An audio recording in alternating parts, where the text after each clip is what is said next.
Hi viewers. இன்னைக்கு April 4 Mahanadi serial என்னாச்சுன்னு சொல்லி பார்க்கலாம்க்கு முன்னாடி எங்க சேனல் சப்ஸ்கிரைப் பண்ணாதவங்க மறக்காம சப்ஸ்கிரைப் பண்ணுங்க. இன்னைக்கு என்ன அப்படின்னு சொல்லி பார்த்தீங்கன்னா, இங்க வந்து குமரன் வந்து நிவின் கிட்ட போயிட்டு அந்த மோதிரத்த வந்து வைக்கணும் அப்படின்னோடனே, "நீ ஏன்னு இப்படி இருக்கிற? எதுக்காண்டி நீ இந்த மாரி செஞ்ச? கங்கா உன் மேல எவ்வளோ கோவப்படுறாங்க பாருன்னோனே." இப்ப குமரன் வந்து ரொம்ப ஃபீல் பண்றாரு.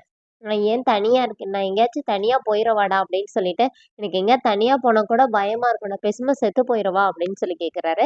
அப்புறமா நிவின் வந்து கட்டி பிடிச்சுக்கிறாரு. "நானும் உன்ன இப்படிலாம் பேசிட்டேனே! நீ வந்து அவங்க சொன்னாங்க நீ போயிருக்க கூடாது. சரி விடு. இப்ப இந்த மோதிரத்த நானே வச்சுட்டு உனக்கு காசு தரேன். உனக்கு எப்ப கிடைக்குதோ அப்ப என்கிட்ட வந்து குடுத்து மோதிரத்த வாங்கிக்கோ" அப்படின்னு சொல்லி கூட்டிட்டு போறாரு. இங்க காவேரி வந்து கங்காவ பார்க்க வராங்க. பார்க்க வந்தோனே கங்கா எப்பவும் மாரியே திட்டுறாங்க. அப்புறமா மாமா பேசினதுக்கு நான் உன்கிட்ட வந்து மன்னிப்பு கேட்கிறேன்னு சொல்லிட்டு காவேரி மன்னிப்பு கேட்டுட்டு அங்கருந்து போறாங்க. அப்ப ஆப்போசிட்ல குமரன் வராரு. குமரன் கிட்டயும் சாரி சொல்லிட்டு காவேரி வீட்டுக்கு வந்துடுறாங்க. இப்ப கங்கா என்ன பண்றாங்க, காச வாங்கிட்டு நேரா விஜயோட வீட்டுக்குள்ள வராங்க. வந்து அவங்க சித்தப்பா முகத்துல காச தூக்கி எறிஞ்சுட்டு, "இனிமே யாரும் இந்த மாரி பேசுற வேலைய வச்சுக்காதீங்கன்னு" சொல்லி ரொம்ப சத்தம் போட்டுட்டு அங்கருந்து போயிடுறாங்க. இங்க இவ்வளோ கலவரம் நடக்குது. விஜய் பாட்டுக்கு உட்காந்து கூலா ஐஸ்கிரீம் சாப்பிட்டுட்டு இருக்கிறாரு.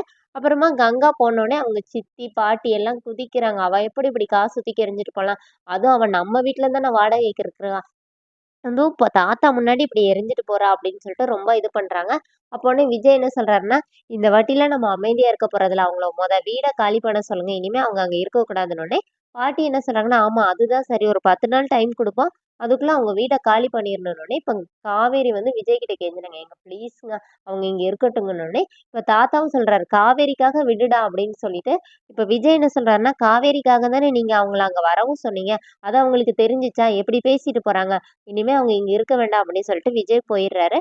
அப்புறமா விஜய் ஏதோ வேலை பார்த்துட்டு இருக்கும்போது காவேரி போய் கெஞ்சி கேட்குறாங்க. அவங்க இருக்கட்டுங்க. உங்க மாமா இந்த மாரிலாம் பேசினாரு. பேசினனால தான் அக்கா இந்த மாரி ரியாக்ட் பண்ணிட்டா. அவளுக்கு எங்க அப்பா இந்த மாரி ஓவரா செல்ஃப் ரெஸ்பெக்ட்டோட வளர்த்துட்டாருன்னோனே, உங்க அக்காவோட செல்ஃப் ரெஸ்பெக்ட்லாம் கரெக்ட் தான். ஆனா அவங்க நடந்துக்கிட்ட மொற கரெக்ட்டா? அவங்க திருப்பி வந்து காச குடுத்தது சரியா? அப்படிங்கிற மாரி கேட்குறாரு. அப்புறமா நீ இதுக்கு மேல நீ என்ன பண்ணுவ?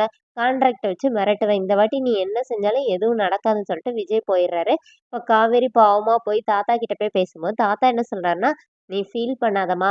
நான் தானே இத ஆரம்பிச்சு வச்சேன். இது தப்பா போக நான் விட மாட்டேன்னோனே, உங்களுக்கு மட்டும் தான் தாத்தா என் மேல ரொம்ப பாசம். எங்க அப்பா மாரியே நீங்க என் மேல பாசமா இருக்கிறீங்கன்னு" சொல்லிட்டு காவேரி தாத்தாவோட தோள்ல சாஞ்சுக்கிறாங்க.